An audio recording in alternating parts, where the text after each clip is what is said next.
Bunda, saya mau pakai uang dulu 500.000.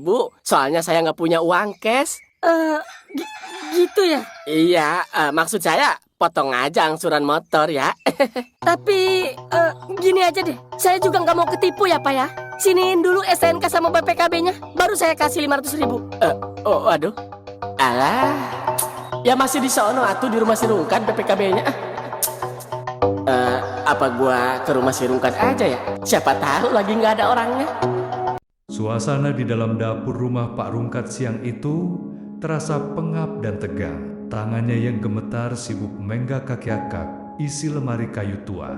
Suara kelanteng-kelanteng panci dan piring seng yang beradu terdengar nyaring di keheningan rumah.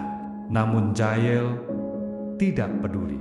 Keringat dingin sebesar biji jagung mengalir deras dari pelipisnya, membasahi kerah kemejanya. Dalam benaknya, Jael terus mengutuk nasibnya yang apes karena Bularas menolak memberikan uang 500.000 tanpa jaminan surat. Ayo dong, di mana sih disimpannya?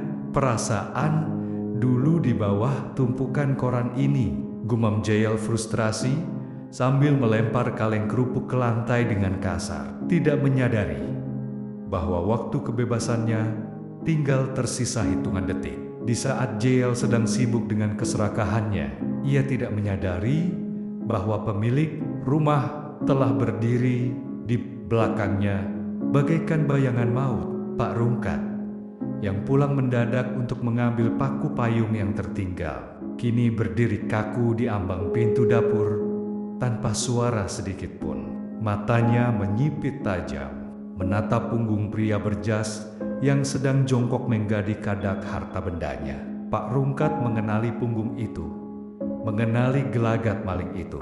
Darahnya mendidih, namun ia menahan napas agar tidak membuat suara langkah kaki, membiarkan tikus itu masuk lebih dalam ke perangkap. Pak Rungkat perlahan melangkah maju.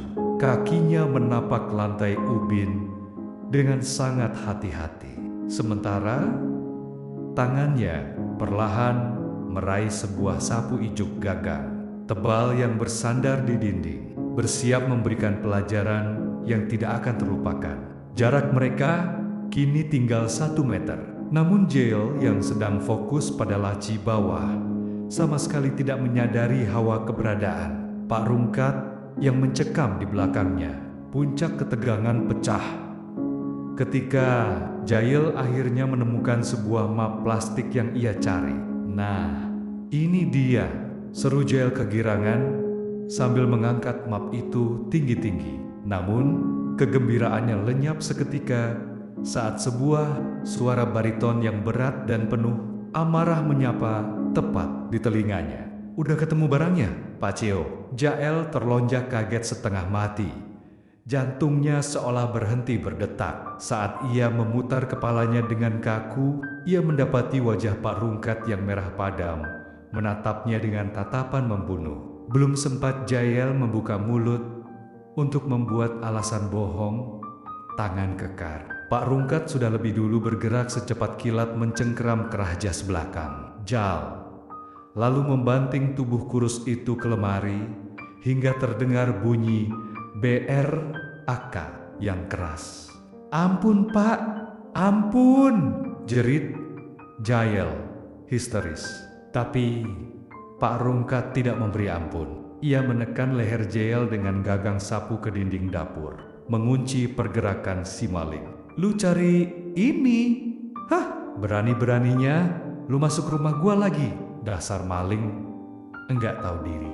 Bentak Pak Rungkat menggelegar, membuat Jael terkensing-kensing di celana karena ketakutan. Pasrah nasibnya kini sepenuhnya berada di tangan orang yang dulu pernah menolongnya.